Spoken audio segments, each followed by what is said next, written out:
Oh, I fully agree with the President. Nagsalita na si Pangulong Duterte na illegal yung 2025 budget. At tama yung sinabi ni Congressman Sid na ito ay napirmahan originally December 11 and the President was supposed to sign it December 20. Pero natulak ito ng December 30 at sinasabi nga nila na pag-aaralan daw dahil sinasabi ng Malacanang na ang Administrasyong Marcos ay been very prudent in programming and budgeting. But with this revelation now of Congressman Sid na pumirma ang Bicameral Conference Committee ng blankong final committee report, ito'y magpapasinungaling doon sa sinasabi na nagsagawa ng isang complete staff work at nagsagawa ng due diligence ang tanggapan ng Pangulo.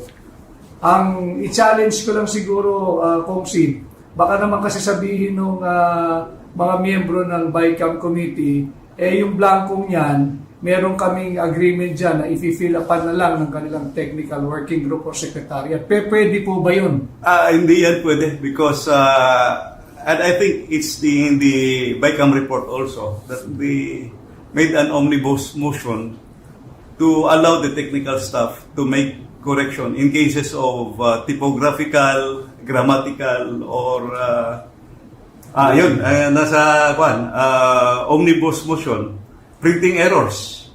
So they are allowed to make necessary adjustments. So those are material and substantial items, yung blank items, may figures na malalaki, hindi pwede yun. That can never be classified as typographical or grammatical or printing error.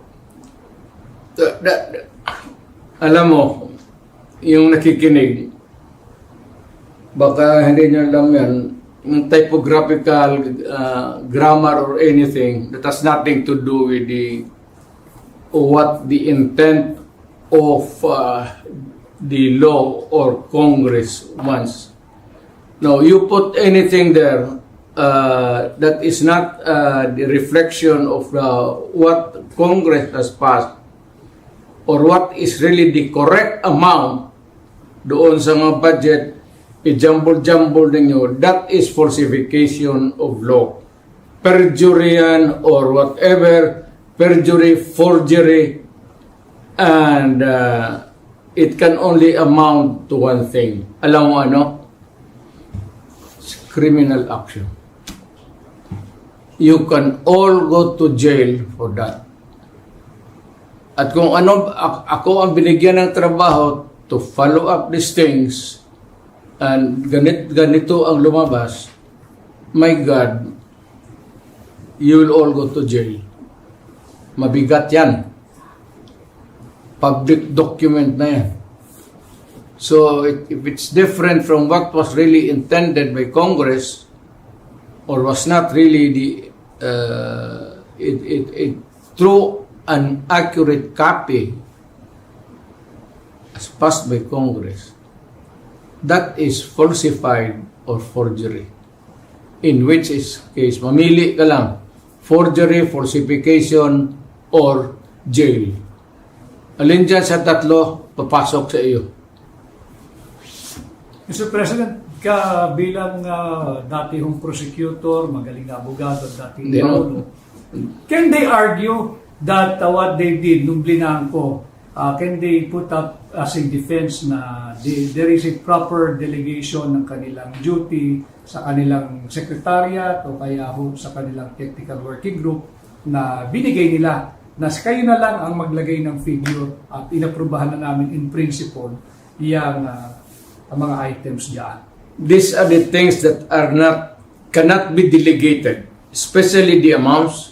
Hindi mo pwedeng biro-biro yan. It must be exact. Nandiyan po lang sa Congress paglabas niyan, if the amount is 1 million, it's 1 million. Hindi mo pwedeng sabihin na kayo na mag-correct dyan 1,200,000 or make the corresponding inaccuracies or sabihin mo yung anong pinag-usapan na dito after the law was passed. You cannot correct it by yourselves.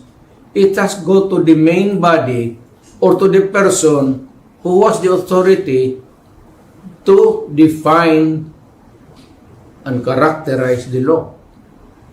Kung ibigay mo yan dyan sa inyo, at most inyo is typographical error or maybe mistakes in spelling. But you cannot change the germane topic of the... That's not allowed by law. That's a very dangerous thing. Tinkering with itong batas natin. Because it could change, it could be serious, and it could put the trouble in the system dito sa ating separate of powers ng Supreme Court, Judiciary, and the President. Bawal yan. Talagang hindi pwede yan. Baski na and or, bantayan ninyo yan. And or, iba yan.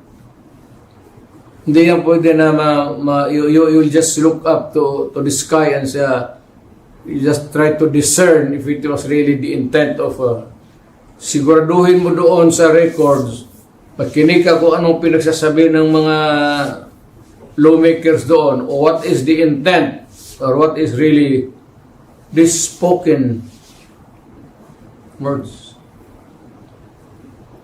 Mahirap kang kayo dito sa baba. You are not hindi naman ako minamaliit ko kayo.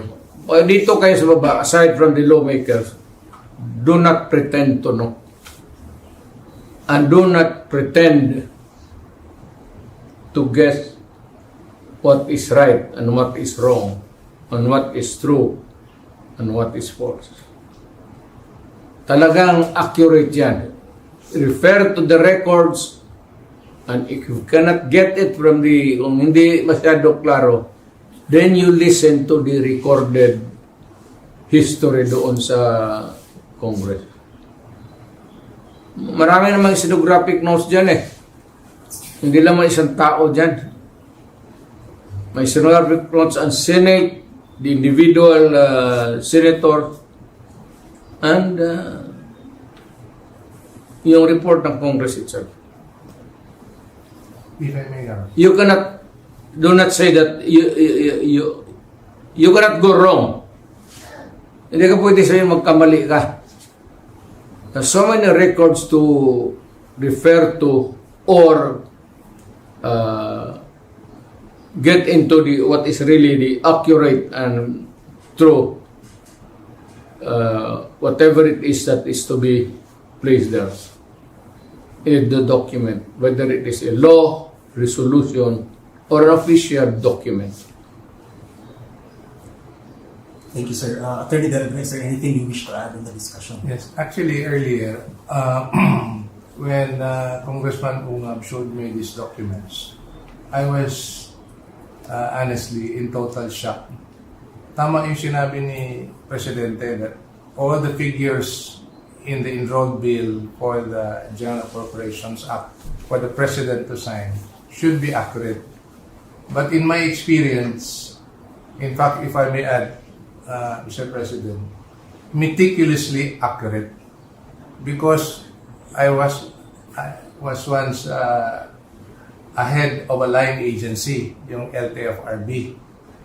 Mabusisi ang pag-prepare namin sa aming budget proposal, no?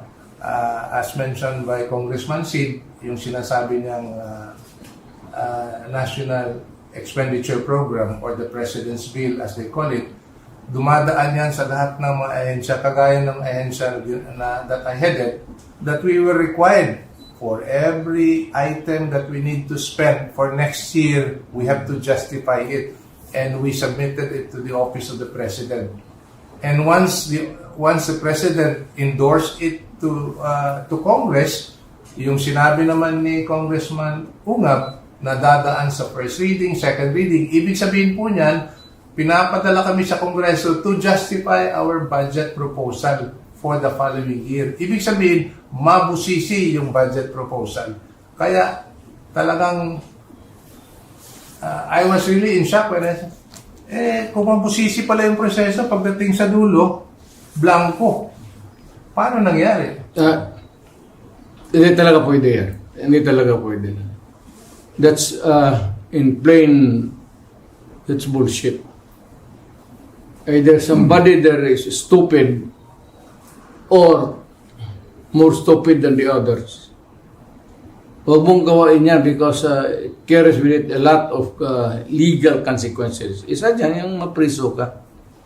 And you cannot escape the rigors of scrutiny kasi dadaan ng maraming papel. And it goes back to the proponents, kung may kopya sila, but sabi niya, puta, hindi ko ito sinabi. This is wrong because I never advocated for this kind of action.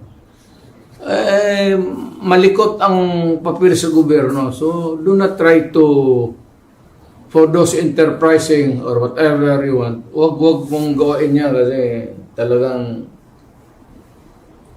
kung sa opisina kita, barilin kita. Totoo. Para mo akong pinahiya. At pagtawanan ako ng mga congressman. So, mabuti yung alam ninyo.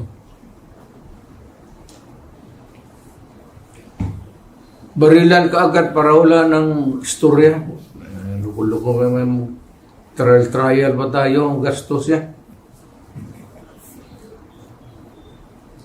Yes, Congressman Sid, you would like to Actually, this is already my 15th year in Congress, no? Thanks kay Mayor at pinatakbo niya akong congressman noon. My 15th year and I have been chairman of the Committee on Appropriations from 2013 to 2016 and I was also chairman of the Committee on Appropriations in 2019. This is the first time that I saw a bicameral conference committee report na may mga blanco. Na-shock nga ako. Hindi pwede yan. Hindi pwede yan. Para ka nag-issue ng check niya ng blanco to. You're dealing with the people of the Philippines. You do not issue a blank check to anyone because that is really addressed to the government first. At ang mga taga-gobyerno ang maglagay ng ano yung sabihin? Sila na ang maglagay, ang sekretary o ang direktor? Anong kalokohan ng naisip ninyo niya?